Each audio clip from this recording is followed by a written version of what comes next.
आज संध्याकाळी काय स्वयंपाक करावा याच विचारात मी होते.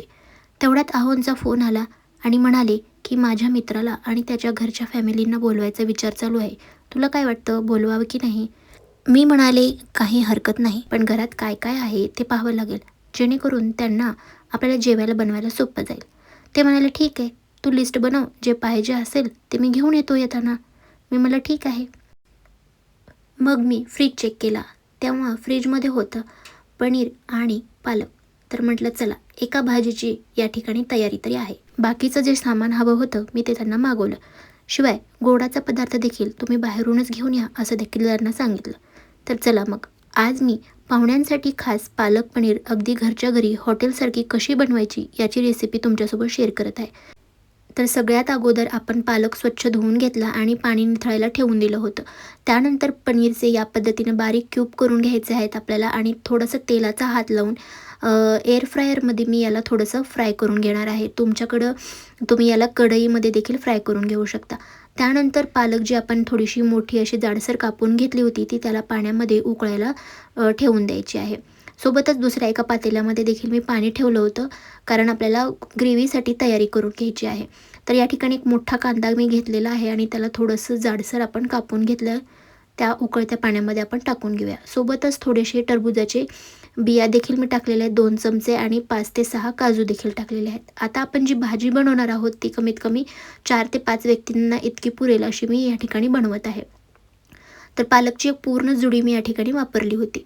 5 ते 6 मिनिटानंतर पालक आपला छान या ठिकाणी उकडला गेला आहे. आता याला थंड बर्फाच्या पाण्यामध्ये टाकायचं, 1-2 मिनिटं ठेवून द्यायचं. असं केल्याने आपला पालकचा जो रंग आहे हिरवागार तो तसाच राहतो.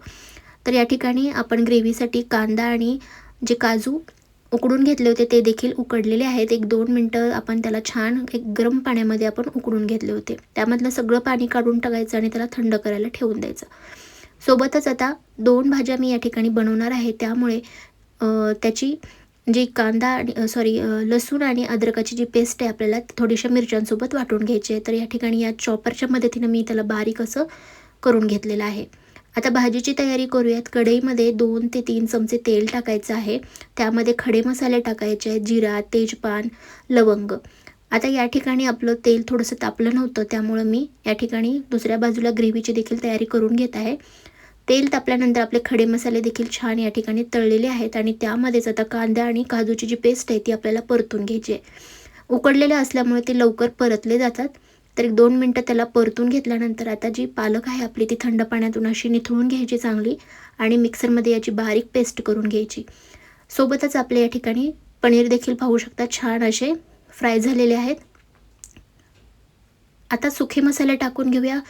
आपली ग्रेव्ही चांगली अशी तेल सुटेपर्यंत परतून घेतल्यानंतर अर्धा चमचा हळद, 1 चमचा लाल तिखट टाकलेला आहे मी. धना-जिरा पावडर टाकायचं आहे 1-1 चमचा आणि चवीनुसार मीठ देखील टाकलेलं आहे. आता सगळे मसाले आपण तेलावरती 1 मिनिटं परतून घेऊयात. तेल चांगलं सुटलेलं आहे याला. आता यामध्ये पालकची प्युरी आपण टाकून घेऊयात. तर याला देखील छान असं मिक्स करून घेऊयात. तर या ठिकाणी बघू शकता रंग किती मस्त आलेला आहे आपल्या पालकचं प्युरीला. आता यामध्येच लगेचच आपल्याला पनीरचे तुकडे देखील टाकून घ्यायचे आहेत. तर भाजीचा रंग बघू शकता किती मस्त आलेला आहे.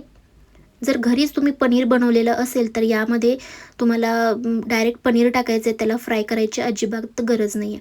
5 ते 6 मिनिटं आपण पनीरसोबत भाजी छान शिजवून घेतल्यानंतर यामध्ये घरची जी साय आहे तीच मी या ठिकाणी 2 चमचे चांगली फेटून टाकलेली आहे.